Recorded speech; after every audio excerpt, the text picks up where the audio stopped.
A palavra crise vem do sânscrito kir, que significa crisol. E o crisol é um depurador de metais. A palavra crise também tem uma origem no idioma grego, crisis, que significa mudança. E toda e qualquer mudança pode ensejar progresso, pode nos possibilitar dar um salto de qualidade, pode nos ensejar avanços no campo intrapessoal e no campo interpessoal. Então não devemos temer crise, seja ela qual for, política, econômica, social, ecológica, existencial. Se a onda está vindo, o convite é para que a gente possa surfá-la. Se os limões estão postos, façamos uma limonada.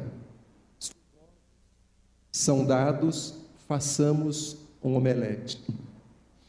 Mas, ao mesmo tempo, acho muito pertinente, oportuno, trazer essa reflexão para dentro dos nossos arraiais. O quanto essas diferentes crises, ou esta crise com suas diferentes nuances e aspectos, interfere na nossa luta, interfere na nossa organização federativa, interfere nas nossas relações dentro e na intimidade dos centros espíritas. Me recordo de uma amiga que me mandou certa feita uma mensagem através do WhatsApp, e não foi a amiga morte. E nesta mensagem, ela falava sobre a mãe desnecessária. E a mãe desnecessária seria aquela que cria seus filhos para a autonomia. Me recordou um trecho do livro Momentos de Consciência, do espírito Joana de Ângeles, psicografado por um médium totalmente desconhecido, quando ela fala dos indivíduos dependentes, dos indivíduos insatisfeitos e dos indivíduos realizados. E que os realizados são fruto de um processo educativo aonde os seus pais primaram por desenvolver a autonomia no pensar, autonomia no sentir, autonomia no agir em seus filhos. E o texto tinha como título A Mãe Desnecessária. E eu fiquei a pensar, como seria o espírita desnecessário? Como seria nos postar, nos colocar como espíritas desnecessários?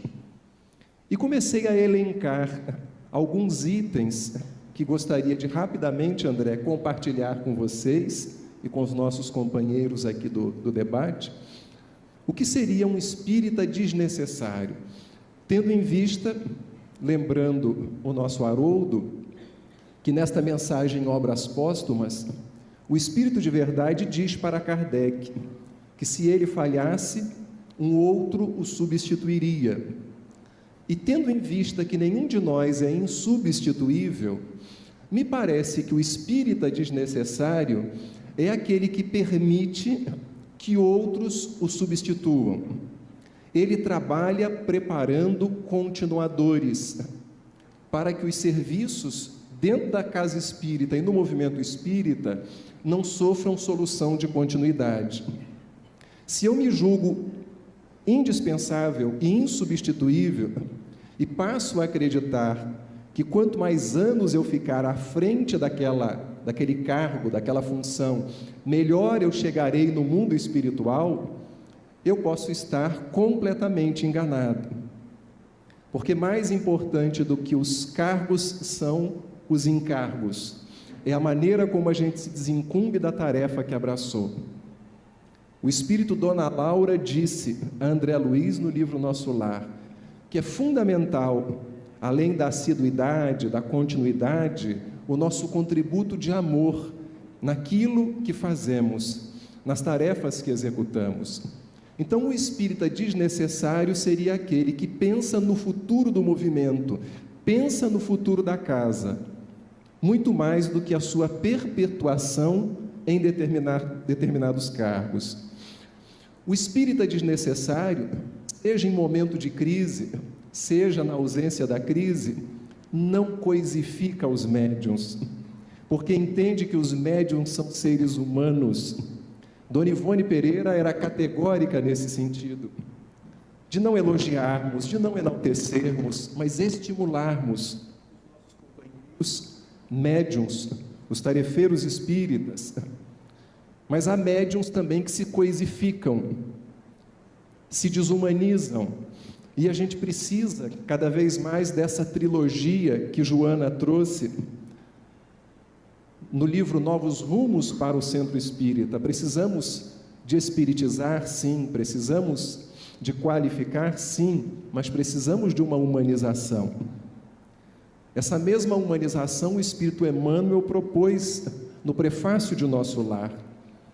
Carecemos do espiritismo, do espiritualismo, mas muito mais de espiritualidade. E espiritualidade é sensibilidade, que não exclui estudar continuamente as obras de Allan Kardec. A própria série psicológica, em momento algum, nem Divaldo, nem Joana, a série André Luiz, nem Emmanuel, nem o próprio Chico, propuseram como uma substituição de Kardec.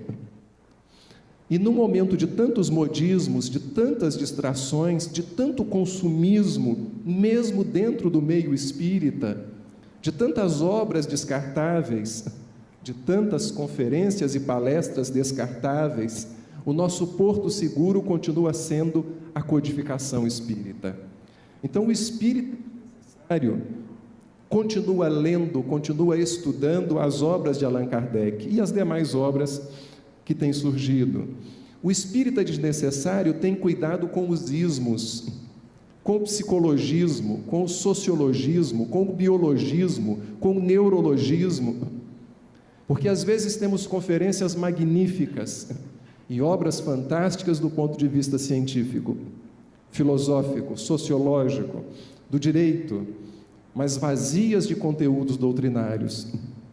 E o grande desafio não é rejeitar o que as ciências trazem, é estabelecer um link, um diálogo com essas diferentes áreas do conhecimento. Mas, às vezes, percebemos que se dá uma substituição. Se fala de tudo na casa espírita, nos congressos espíritas, mas se fala pouco de Kardec.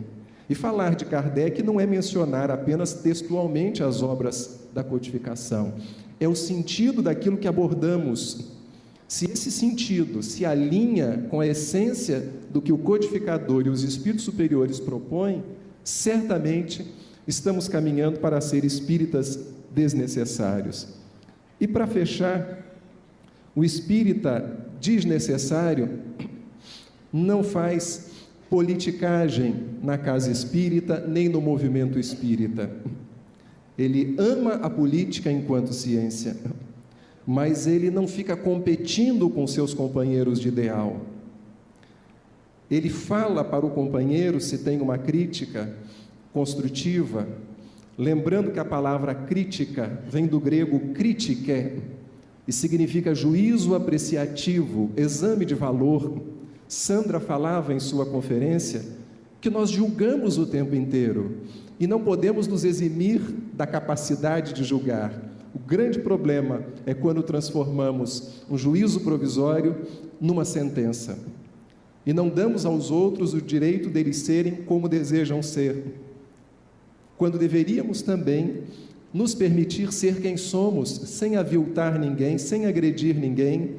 Então precisamos da política da boa vizinhança, da ternura nas nossas relações, dentro da casa espírita, dentro do movimento espírita, menos competição, mais cooperação, menos indiferença, mais amizade.